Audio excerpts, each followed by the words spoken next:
जैसा कि आपने सुना माननीय मंत्री और हमारे पिताश्री ने क्या बताया, उन्होंने ये बताया कि जब पहली बार हम लोग यहाँ से चुनाव जीत के गए थे तो सिर्फ 100 करोड़ रुपए देने का वादा हुआ था। लेकिन आज आपने माननीय मंत्री ग्रामीण कार्य विभाग श्री अशोक कुमार चौधरी जी के मुंह से खुद सुना कि उन्होंने 190 करोड़ रुपए सैंक्शन कर दिए हैं और जिसका शिलान्यास आज हुआ जितने भी सड़कों का। और भी हमारी रोड्स कुछ हैं जो पेंडिंग में लगी हुई है, जिसमें हम लोग लगे हुए हैं कि माननीय मंत्री कुछ और भी पैसे दे दें तो हम अपने कार्यों को पूरा कर सके, जो कि हमने जनता के साथ वादा किया है। आपने कहा जितने वोटर का नाम कटा है वे सभी लोग दूसरे देशों के हैं, बांग्लादेशी। जी 65 लाख बिहार में वोट कटे हुए हैं। जी।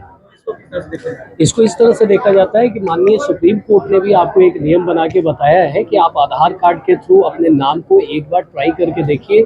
आप उसमें एप्लीकेशन दीजिए कि आपके नाम अगर कटे और आपको सिंपल एक आधार कार्ड डालना है, तो इसमें दिक्कत क्या है, इसमें परेशानी क्या है? अगर इसके बावजूद आपका नाम नहीं जुड़ रहा है तो आप औद्योगिक विकास की अवसर है तरारी, उसमें कब तक काम शुरू हो जाएगा? औद्योगिक विकास की अवसर है तरारी। औद्योगिक क्षेत्र में जो माननीय मंत्री नीतीश मिश्रा जी हैं, उनसे हमारी बातचीत हुई है। उन्होंने अभी आपने देखा है कि पिछले कैबिनेट्स में बहुत जगह के जमीनों का उद्योग में ट्रांसफर करने के लिए कैबिनेट द्वारा पारित किया गया। हमारी वार्तालाप उनसे लगातार चल रही है कि जल्द ही इन चीज़ों को कराया जाए। लेकिन उससे पहले मैं यहाँ का सर्कल रेट को हाई कराना चाहता हूँ, क्योंकि किसानों को इससे कुछ नुकसान होने वाला है, जो कि ऑलरेडी जो मार्केट रेट है उससे नीचे कुछ पैसे दिए जा रहे हैं गवर्नमेंट की तरफ से, जिसका लेटर मैंने माननीय मुख्यमंत्री को लिखा था, उसका जवाब भी मेरे पास आ चुका है। उन चीज़ों को क्लियर करके ही मैं इसको औद्योगिक क्षेत्र की तरफ पानी बिजली सड़क के बाद अब बारी है युवाओं की और किसानों की, उसके लिए विशाल किसान क्या करेगा? जी, सबसे पहले तो मैं आपको ये बता दूं कि आज जो लोग रोजगार की बातें करते हैं, जैसा कि आपने बताया कि पानी बिजली और सड़क जो कि पहले थी ही नहीं, आज इन सब चीज़ों को हमारे माननीय मुख्यमंत्री ने दे दिया है, तो अब आती है रोजगार की बारी। जैसा कि हमारे माननीय मुख्यमंत्री ने बोला है कि 1 करोड़ लोगों को अगर वो रोजगार आने वाले 5 साल में देते हैं तो हमारे बिहार की आबादी कितनी है, थोड़ा कैलकुलेट कीजिए। मुझे लगता है हर एक परिवार को एक रोजगार तो अगले आने वाले 5 साल में वो देने जा रहे हैं। 9 साल बनाम 9 महीने की सरकार, 9 साल बनाम 9 महीने के कार्यकाल, इस स्लोगन के साथ आप गए थे।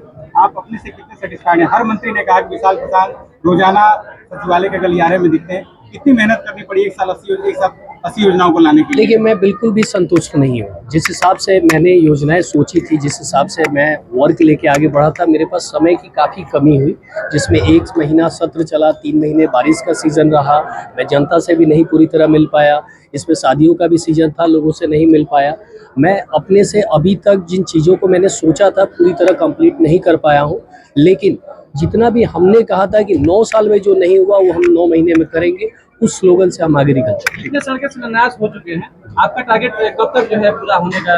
देखिए, ये सरकार का टारगेट है कि कोई भी कार्य को अगर दिया जाता है तो 1 साल का समय लिया जाता है, लेकिन अभी उसका शिलान्यास हो गया है। जैसा कि माननीय मंत्री ने बताया कि हर सड़क में चुनाव से पहले कार्य तो जरूर लग जाएगा, और हमारे सरकार का और हमारे नेता का और जितने भी जनप्रतिनिधि है, सबका प्रयास है कि जितना जल्द से जल्द जो भी संवेदक है इस कार्य को अगर खत्म करते हैं तो उसका सीधा फायदा जनता को मिलेगा, और हो सकता है उसका फायदा हमें भी चुनाव में मिल जाए। एक सवाल अंतिम सवाल ये है कि आज जो कार्यक्रम था उसमें स्थानीय सांसद और आपके कॉम्पिटिटर पूर्व विधायक यहाँ के सुदामा प्रसाद का भी नाम था कि आप लोगों ने उनको आमंत्रण विभागीय भेजा था, आज वो दिखे नहीं लेकिन बोर्ड पे नाम उनका था। जी देखिए, यहाँ पे आप शिलान्यास के बोर्ड पर भी जाके देखेंगे तो माननीय सांसद जो हमारा प्रोटोकॉल है, उस प्रोटोकॉल के हिसाब से जितने भी लोग थे, जितने हमारे एमएलसी थे, हमारे सांसद थे, हमारे विधायक थे, सब लोगों के बारे में ये चीज़ें दी गई थी, पेपर के माध्यम से सूचना दी गई है और सबको सूचना दी गई है। यहाँ तक कि मैंने अपने निजी प्रतिनिधि से भी कॉल करवा के इस बात की जानकारी ली कि माननीय सांसद के पास अगर वो समय हो